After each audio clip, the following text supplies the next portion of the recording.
Mungkin yang sering orang suka nanya, sama saya, Agnes tuh sebenarnya gimana sih? How can you be so strong ngadepin orang-orang yang ngomongin gitu kan? And then how do you get your fuel, bensinnya buat bisa terus mencoba untuk reach my dream and reach my goal.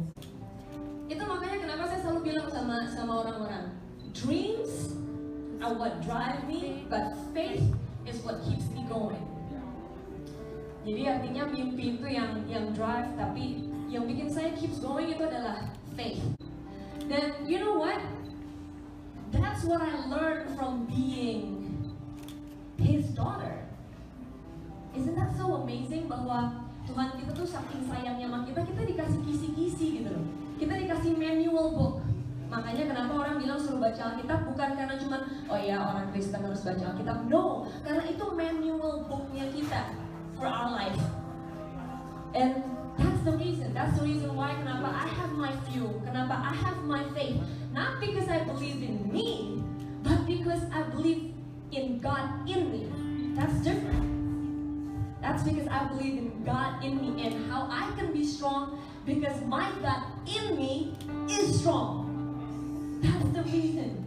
So, yang saya belajar dari selama ini hidup dalam Tuhan adalah saya bisa membedakan unnecessary noises yang ada di luar.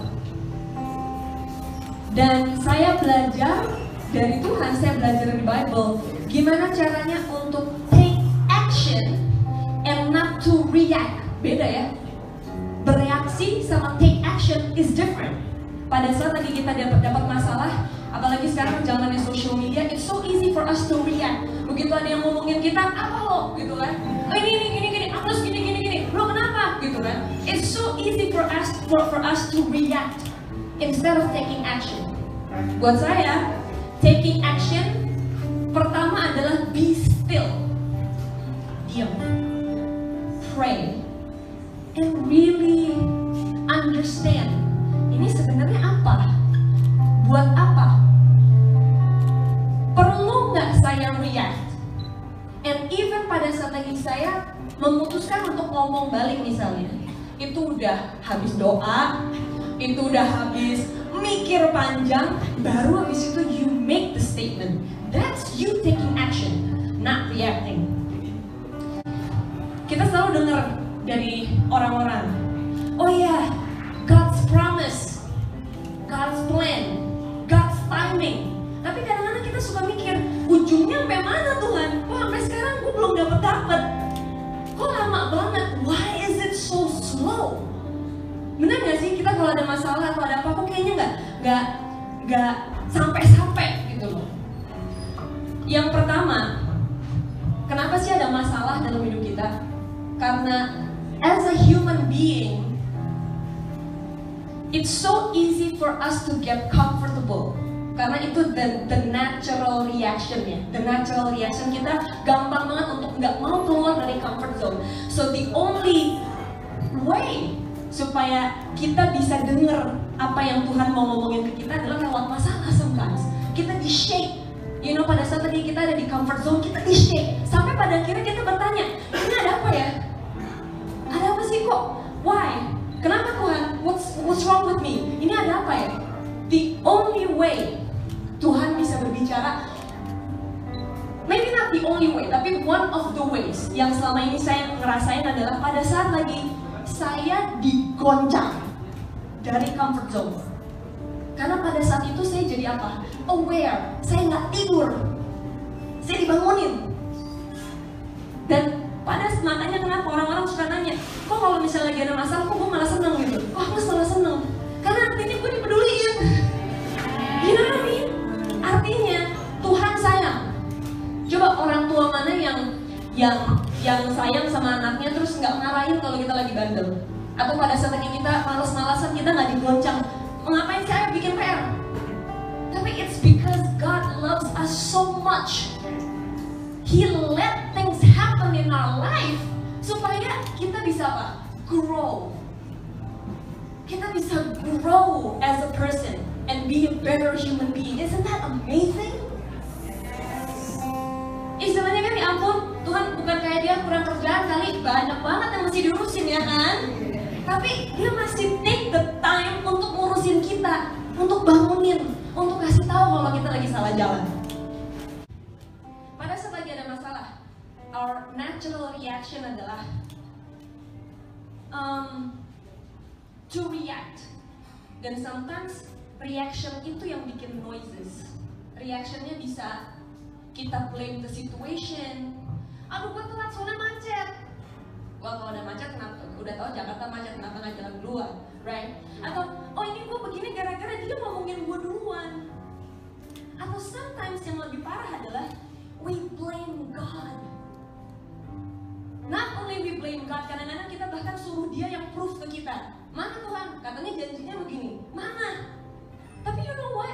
He doesn't need to prove us anything. He is God. Yang harusnya proof ke dia tuh kita. So it's actually the other way around. Pada saat kita lagi kayak gitu, kita nggak bisa. God, gimana sih? Katanya you want to take care of me. Katanya you want to make this happen in our life. Pertanyaannya, why? Tuhan ngerasa kita belum siap terima berkat itu. So it's not the other way around. It's us yang harusnya prove to God. Sebagai anak Tuhan, saya belajar peka sama apa yang Tuhan coba ajarin ke saya. Pada saat tadi saya digoncang, my first reaction adalah dengan nanya Tuhan, God, what are you trying to tell me? What are you trying to teach me? Kenapa tiba-tiba orang-orang yang I thought they are in my corner, yang I thought they're my friends, tiba-tiba they talk about me behind. Why? Tapi I ask God instead of like, gimana sih? No, like I ask God why? Because sometimes there are people in your life yang gak deserve to be next to you pada saat lagi Tuhan pengen make you level up. Pada saat lagi Tuhan pengen bawa kita ke level yang selanjutnya. Sometimes those people are baggages that you don't need. So sometimes God needs to get rid of those people in your life supaya you can be who He creates you to be. Jadi kalau misalnya ada orang yang tiba-tiba your friend, my fans, family, whoever, boyfriend, girlfriend yang tiba-tiba do us wrong, jangan dikejar. No. So, my brother actually baru reminded me, karena sekitar beberapa minggu yang lalu, I cried to him. Even sampai sekarang yang istilahnya orang pikir, what? No, like I cried. Dan aku gak ashamed to say that. I cried and I said to him, wow, like bertubi-tubi tiba-tiba ada orang yang stab me from the back. Ada teman yang tiba-tiba ngomongin di belakang. Tiba-tiba ada fans yang gini, tiba-tiba, you know, management yang harusnya do this dan ternyata enggak. Tapi he reminded me, Nas, you should be happy. Itu artinya Tuhan lagi show you who you need to be with. You should be happy. Why are you crying? And that's when I remember how God loves us. Sometimes we feel, kok kayaknya lama ya, kok lambat sih Tuhan nggak jadi-jadi. Dan seperti yang tadi aku bilang, Tuhan itu saking hebatnya dan saking sayangnya sama kita tuh dikasih kisi-kisi gitu. Kayak kalau mau ujian kita tuh dikasih kisi-kisi. Di 2 Petrus 3 ayat 9 dibilang ini, Tuhan tidak lalai menepati janjinya, sekalipun ada orang yang menganggapnya sebagai kelalaian, tetapi Ia apa? Sabar terhadap kamu. Isn't that crazy? Ia sabar terhadap kamu karena Ia menghendaki supaya jangan ada yang binasa, melainkan supaya semua orang berbalik dan bertobat. That's amazing. Artinya God never give up on us. Kalau menurut Dia it takes us 100 years supaya kita bisa grow and be a better child, He will take that time to mold us. That's amazing. God never give up on us. God only only cares about apa yang selalu saya bilang, God only cares about our growth. Dia nggak care about kita getting even. Tuhan nggak tertarik sama changing the situation around us. No, Dia only care about our own growth. Yang artinya kita sendiri yang harus berubah, bukan situasinya. Dia nggak tertarik buat merubah situasi di sekeliling kita. So sometimes He will let things happen in your life. He will let that happen so you can grow. Sometimes it feels slow.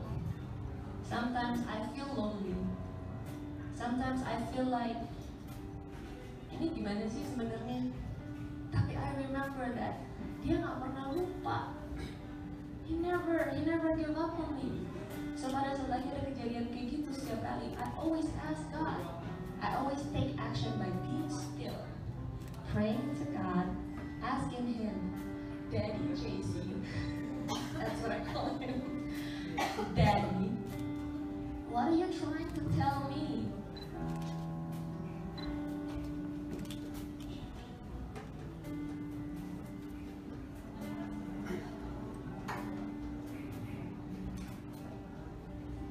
Dan even though sometimes pada saat lagi kita lagi ada masalahnya, we can feel like there's no way out. Tapi guess what? Selama saya hidup di dunia ini, He never failed me even once. Never failed me. Even pada saat lagi saya ada masalah yang tiba-tiba, oh my gosh, like bertubi-tubi banget gitu. Itu saya anggapnya exam season. Saya mau naik kelas, makanya dikasih ujiannya bertubi-tubi. Kita kalau lagi di sekolah, ujian kan nggak pernah ujian matematika hari Senin, ujian terus tiba-tiba bulan depan baru ujian lagi. No, ada exam week, sometimes exam month. So pada saat lagi I go through those problems, the first thing adalah take action, not reaction ya, bukannya react. Take action by being still and pray and ask God, what are you trying to tell me? Dan bersyukur kalau Tuhan masih love us enough to watch us grow. We should be happy when God is trying to stir your condition and shake up your comfort zone so that you can grow. Jadi pada saat kita ada masalah, kita bukan harusnya kayak ada masalah lagi, oh my god, why? No, we should be happy. Yes. Artinya nih sekarang lagi elevation season. Bentar lagi gua naik kelas. Dan biasanya kalau naik kelas ada apa? Ada rewards, ada blessing. And that's why I always keep my face smiling pada saat lagi saya ada di exam season atau exam week. Because I know that's my dad, our God, is trying to see me grow.